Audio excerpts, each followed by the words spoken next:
नमस्कार दोस्तों, एक बार फिर से स्वागत है आपका हमारे YouTube channel PGS India news में। दोस्तों, आज हम इस वीडियो में बात करेंगे राजस्थान लोकसभा चुनाव के बारे में कि राजस्थान लोकसभा चुनाव में भाजपा के कुछ उम्मीदवार जो कन्फर्म हुए हैं कुछ सीटों पर, उनके बारे में। तो दोस्तों, सबसे पहले हम बात करें टोंक सवाई माधोपुर लोकसभा क्षेत्र की, तो यहाँ से जो उम्मीदवार हैं वो सुखबीर सिंह जौनपुरिया का नाम सामने आ रहा है कि भाजपा पार्टी सुखबीर सिंह जौनपुरिया को यहाँ से 2024 के चुनाव में मैदान में उतार सकती है। अब बात करें दोस्तों अगले लोकसभा क्षेत्र की, तो वह है पाली से पीपी चौधरी का नाम सामने आ रहा है। 2024 के चुनाव में भारतीय जनता पार्टी पाली से पीपी चौधरी को मैदान में उतार सकती है। अब बात करें दोस्तों जोधपुर लोकसभा सीट की, तो जोधपुर लोकसभा सीट से हेमलता का नाम सामने आ रहा है।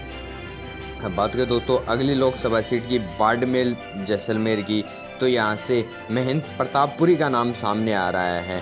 महंत प्रतापपुरी जो कि 2024 के लोकसभा चुनाव में बाड़मेर जैसलमेर से चुनाव लड़ सकते हैं। अब बात करें दोस्तों जालोर सिरोही लोकसभा क्षेत्र की, तो यहाँ से गजेंद्र सिंह शेखावत का नाम सामने आ रहा है। गजेंद्र सिंह शेखावत इस बार हो सकता है जालोर सिरोही लोकसभा क्षेत्र से चुनाव लड़ें। अब बात करें दोस्तों उदयपुर लोकसभा सीट की, तो यहाँ से अर्जुन लाल मीणा का नाम सामने आ रहा है कि भाजपा पार्टी उदयपुर लोकसभा सीट में इस बार अर्जुन लाल मीणा को मैदान में उतार सकती है। उसके बाद दोस्तों हम बात करें बांसवाड़ा लोकसभा सीट की, तो यहाँ से कनकमल कटारा का नाम सामने आ रहा है कि 2024 के लोकसभा चुनाव में बांसवाड़ा लोकसभा क्षेत्र से भाजपा पार्टी कनकमल कटारा को मैदान में उतार सकती है। उसके बाद हम बात करें दोस्तों चित्तौड़गढ़ लोकसभा क्षेत्र की, तो यहाँ से सीपी जोशी का नाम सामने आ रहा है कि 2024 के चुनाव में सीपी जोशी चित्तौड़गढ़ लोकसभा क्षेत्र से चुनाव लड़ सकते हैं।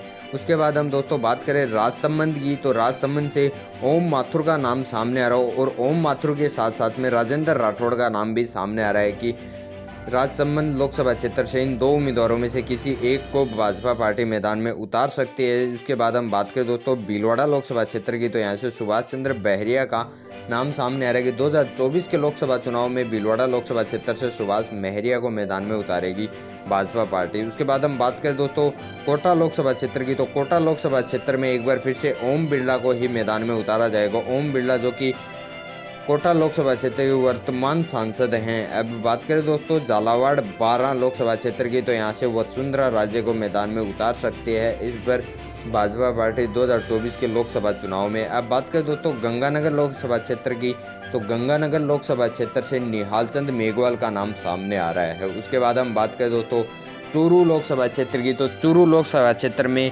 राजेंद्र राठौड़ और राहुल कसवा का नाम सामने आ रहा है। अब देखना यह है कि इन दोनों उम्मीदवारों में से भाजपा पार्टी किस उम्मीदवार को 2024 के लोकसभा चुनाव में चूरू लोकसभा क्षेत्र से मैदान में उतारती है। उसके बाद हम बात करें दोस्तों सीकर लोकसभा क्षेत्र की, तो सीकर लोकसभा क्षेत्र में भी दो उम्मीदवारों के नाम सामने आ रहे हैं, एक वर्तमान सांसद सुबेदानंद सरस्वती और एक सुभाष महरिया। अब देखना यह है कि सुभाष महरिया को यहाँ से मैदान में उतारा जाता है या सुबेदानंद सरस्वती को।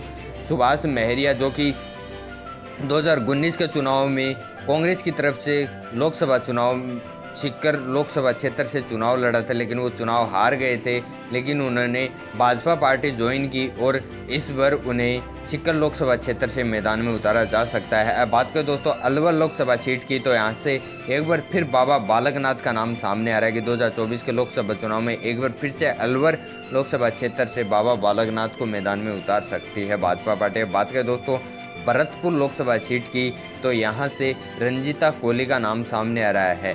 2024 के लोकसभा चुनाव में भरतपुर लोकसभा क्षेत्र से रंजीता कोहली चुनाव लड़ सकती हैं। और अब बात करें दोस्तों नागौर लोकसभा सीट की, तो नागौर लोकसभा सीट में इस बार ज्योति मिर्धा को मैदान में उतार सकती है भाजपा पार्टी। दोस्तों आपको बता दें कि पिछले 2019 के लोकसभा चुनाव में भाजपा पार्टी ने नागौर में अपना उम्मीदवार नहीं खड़ा किया था, क्योंकि उनका आरएलपी के साथ में गठबंधन था, इसकी वजह से उन्होंने अपना उम्मीदवार खड़ा नहीं किया। लेकिन इस बार ज्योति मिर्धा को नागौर लोकसभा सीट से मैदान में उतार सकती है भाजपा पार्टी। उसके बाद हम बात करें दोस्तों दौसा लोकसभा सीट की, तो यहाँ से जसकौर मीणा का नाम सामने आ रहा है कि भाजपा पार्टी दौसा लोकसभा सीट से जसकौर मीणा को मैदान में उतार सकती है। तो दोस्तों यह वो सीटें थी जहाँ पर भाजपा पार्टी ने अपने उम्मीदवार लगभग तय कर दिए कि इन उम्मीदवारों में से किसी एक उम्मीदवार को जहां पर 2 उम्मीदवारों के नाम सामने आ रहे हैं, वहां पर किसी एक उम्मीदवार को मैदान में उतार सकती है।